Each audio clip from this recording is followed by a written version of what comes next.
of Aling LV. Therefore, Mr. Chair, I move that we cite this woman, Mrs. Franz Garcia Ruiz, in contempt. I second the motion, Mr. Chair.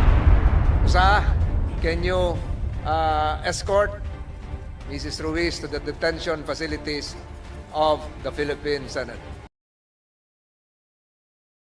Huwag na tayo magpaligoy-ligoy pa dahil panay kasi sinungalingan itong sinasabi niya. Mr. Chair, since we have heard the testimonies of the resource persons present here today, in the name of JM, ano ito? What's your family name, JM? Taroma, Patrick, Simbahon, and Dodong, alias Dodong. And there are a lot of witnesses who wants to come out and to testify against Ms. Franz. And those who are willing to testify wants to come out, like for example, itong si Pau Pau and the garbage collector. Maybe we can summon them in the next hearing, maybe by next week, because we are going to have our recess the week after next.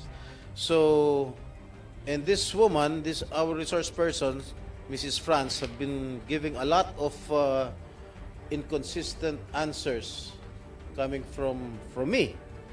And I believe that this woman, Ms. Franz Ruiz, is the mastermind of everything, of maltreating, of inflicting severe injuries, leading to the total blindness of Aling LV.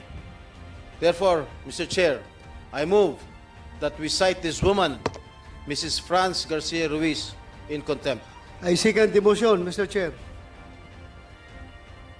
There is a motion here coming from Senator Estrada to cite in contempt Mrs. Franz Garcia Ruiz, duly seconded by Senator De La Rosa, and under the rules of the Senate, as affirmed. Maybe, Mr. Chair, we better confine her at the Pasay City Jail, not here in the Senate. And under the, if I may continue, Senator Estrada, under the rules of the Senate, as confirmed by the Supreme Court in Balag versus Senate GR 234608, July 3, 2018, and other relevant Supreme Court decisions, the committee may affirming likewise the case of Arnold, cite a resource person in contempt, and the Sergeant at Arms may be directed by this committee to detain the said person cited for contempt. There is a subsequent motion, unless the first motion is amended by Senator Estrada, to transfer, to detain Mrs. Franz Garcia, to commit Mrs. Franz Garcia to the Pasay City Jail. The chair would perhaps ask the movant to reconsider the Pasay City detention and instead commit said Mrs. Garcia to the Senate premises for the reason that we will also be needing her immediate presence during next week's hearing, unless Senator Estrada would want to retract his modification, or if Senator De La Rosa would support the subsequent Chair, motion, amended motion, if I may. the committee would decide accordingly. Senator, Yep. Mr. Chair, Yep. Senator if I may. Estrada first. I will not withdraw my motion. I still insist that she be committed at the Pasay City Jail, because Pasay City Jail is just near the Senate. We can always subpoena her or call her attention in case this committee needs her presence here. Mr. Chair, That was the pleasure of Senator De La Rosa. before you rule the motion of Senator Jingo Estrada, may I move for a 1-minute suspension, Mr. Chair? Pag-usapan tayong tatlo. Session is suspended for 1 minute. The members of the committee will retreat to the adjoining room. Senator Estrada, there is a pending motion with a modification, not duly seconded. May we know the pleasure of Senator Estrada whether he is amenable to sticking to the original motion or to the modified motion. Senator Estrada, you have the floor. Thank you, Mr. Chair.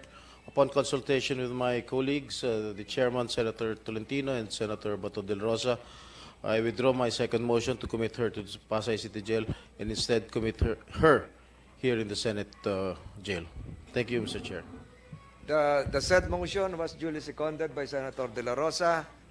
Finding no other objections, comments from our other colleagues, the Senate Committee on Justice and Human Rights, after consultations with the members and a closed-door deliberation, hereby approves the said motion of Senator Estrada and a detention order be issued to Mrs. Franz Garcia Ruiz for continuously evading the questions propounded by the members of this committee, as well as falsely testifying under direct examination by committee members and consistent with the rules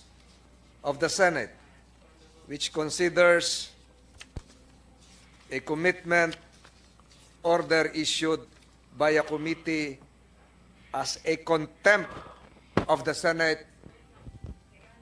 The Sergeant at Arms is hereby directed to place under detention within the Senate premises said person, Mrs. Franz Garcia Ruiz, with visitation rights accorded to his family members as well as counsel, effective today, September 19, 2023, given in open session by the Senate Committee on Justice and Human Rights. So ordered.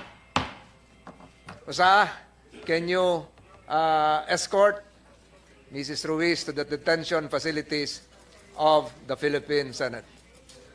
Any motion to suspend the hearing for today? Mr. Chairman, I move to suspend the hearing for the day. Without objections on the part of the members of the Committee on Justice and Human Rights, the Senate Committee on Justice and Human Rights investigation is hereby suspended.